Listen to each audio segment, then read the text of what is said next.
Now, when someone tells you they're going to go buy a maxi scooter, generally the informed and uninformed response would be, why don't you just get a normal road bike? And back when this came out in 2007, that was a legitimate response.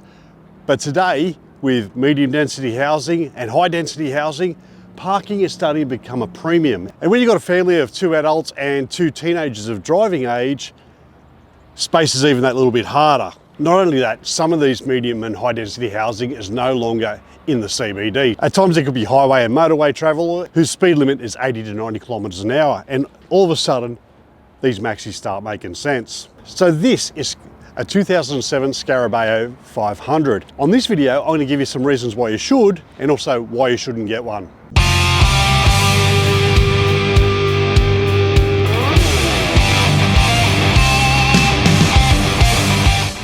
Hey everyone, welcome to the Roads of Oz. My name is Matt, and on this episode we're looking at Aprilia's Scarabeo 500. Now this is a 2007 model, and this model comes with a Piaggio sourced 459cc motor, which can be found also in the Piaggio X9.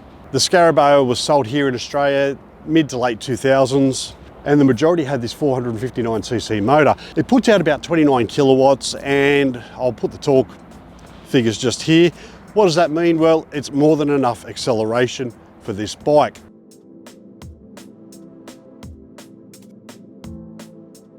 What are the pros of this bike? Well, one, it looks like a scooter. It doesn't look like a preschool got toddlers to draw what a scooter would look like, what a spaceship would look like, and what a sports bike would look like, then got AI to match them all together. It actually is quite a pretty bike. Now, this one's quite unique. It's a Chris Keeble original. And if you've seen Chris's channel, The Creative Cruiser, you would have seen the process in which he turned this from a faded red bike into this little piece of art you see before me. Of course, these were so expensive brand new, and because we have such a dim view of maxi scooters, they are quite affordable. You can pick them up for anywhere from $2,500 to $4,500, and they are a very good thing. Back in the day, when you tell someone you're going to get a scooter or a large capacity scooter, their first response would have been, why don't you just get a normal road bike? And I was one of those people. Problem with that is, all you're doing is buying a mini version of what you've already got. So with the case of this, some of its good points, well, you've got under-seat storage. This is the first bike where I could store all my camera gear under the seat. It has some really good features, like it runs on less than 4 litres per 100. It's very comfy and upright, and it's just easy to park. And you're starting to see a lot more spaces for motorcycles popping up. You're able to leave this pretty much anywhere without worrying too much about it. Now, in one of the pros, I'm going to say something a little controversial. People aren't going to like this, but tough. One of the things I like about this is I'm able to ride with just regular shoes. Now, riding gear is a choice, but I can tell you now, I will not ride any of my road bikes with my Ariats or any other dress shoe, because the gear lever just destroys it. Now, unless you've got something like a Royal Enfield Meteor that has heel-toe shifter, your boots and shoes are generally going to get destroyed by most motorcycles, but not this. Because it's got the CVT transmission, you just open the throttle and away you go. So you're able to wear regular shoes, but that's your choice. One of the other things I like, it has excellent lower body protection. So even though I'm tall, this screen does okay, but I still get hit with wind, but I'm well protected from pretty much the chest down.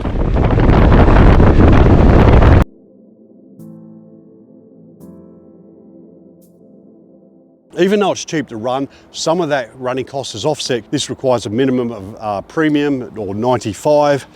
Now, filling up, I haven't figured out how not to splash myself yet. The tank is located at the bottom of the bike, and for some reason, every time I fill it up, I tend to splash myself. That's more an issue for me. Now, it does have some good storage. Problem with that is, even though it's got a power outlet, the space there is not enough for a regular phone. Now, I did say it did have some under-seat storage, which is really helpful for when you go and shopping. You can fit about 3 to 4 bags in, but it does get warm down there, and the other downside is you can't fit a full-size helmet.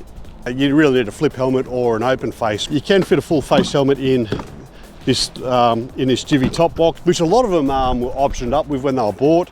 Now, another bad point is the switch gear. It fades super quickly. Even though it works, it just looks tatty, and that's another issue Aprilias of this era have. The plastics don't hold up to this harsh Aussie sunlight, so they do fade rather quickly, and that includes your paintwork. The other thing I wasn't a big fan of was the key. Now, when you're sitting on the bike, you can't see the key barrel, so you've got to actually duck down and have a look, and a bit of a pain, but it's just all these little niggles. Now, another headache, you are limited on where you can put your phone. Now, luckily Quadlock make a mirror mount, so that solved that little problem for me, because the phone does not fit in that front case where there's actually an outlet for it.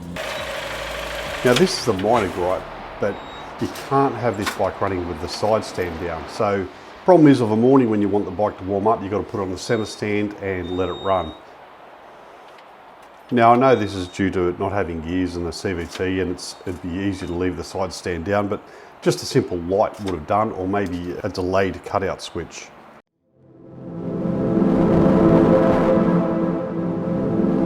So what is it like to ride? Well, it actually rides very well. Now, this bike handles all your legal speeds without a problem, and even on a motorway doing 100 kilometers an hour, this bike was more than comfy and still had plenty of acceleration left up its sleeve. And because it has a CVT transmission, just have to exercise a bit of care. Being a 500, it is so easy to sneak from 60 to 80, so you really need to be paying attention, otherwise it can get away from you. But in saying that, it still has scooter suspension. It is a common issue people complain about, is the front gets unsettled, and I believe that's due to the weight of the bike. Even though it doesn't look like a massive scooter, it is a little bit on the heavy side, and previous owner even said this was too heavy for them, and I was very surprised by that, because they ride an Indian Chief. Like, it's a massive bike.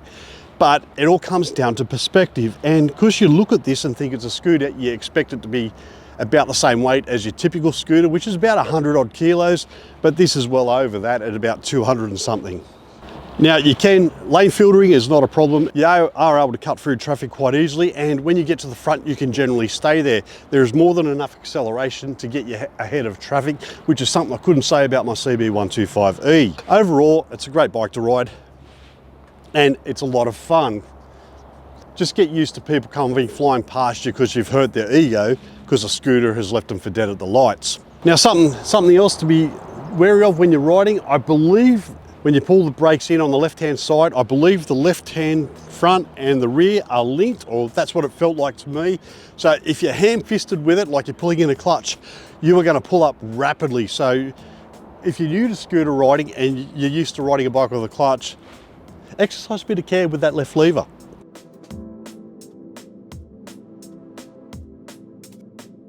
Nothing says commuter like a scooter.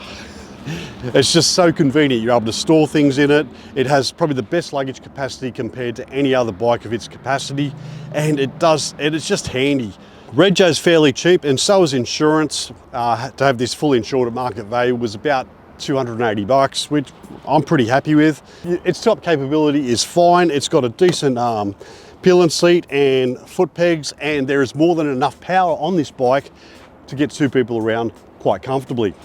Now, one of the other advantages is because it doesn't have a gearbox, it's got the CVT transmission, it is easy to ride. So you're more likely to have other family members feel comfortable on it very quickly. So if they were to get their motorcycle license, in typical scooter fashion, it is not overly intimidating. It's not an issue just to grab your helmet, duck up to the shops and back, and I find that's what I've been doing quite a bit on this bike.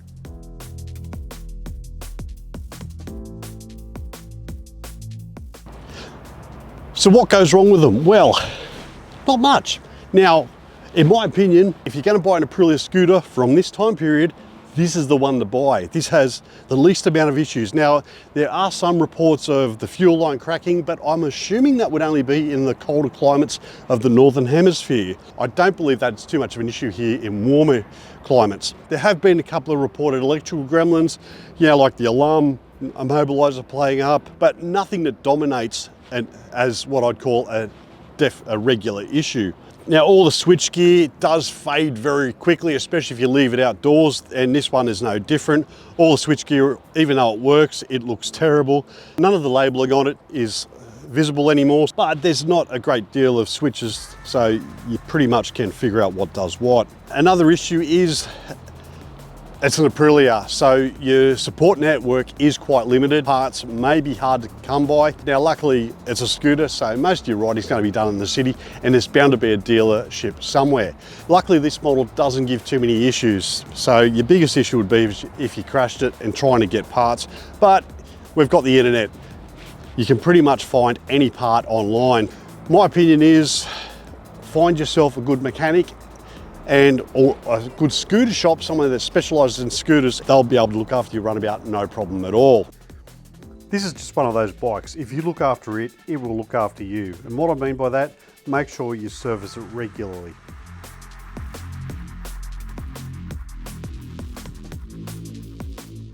So should you get one? Absolutely. If you're looking for a commuter and you need to do slightly higher speeds due to you have to travel along a motorway or dual carriage passageway that has higher speeds, a maxi scooter is for you. And more importantly, this Scarabaeo 500, for price, for reliability, for all the things it is an excellent runabout. So much so, I bought this one, and we'll talk about that on another video. Anyway, that's pretty much it for me. Thanks very much for watching, and if you like this video, check out some other review videos just here.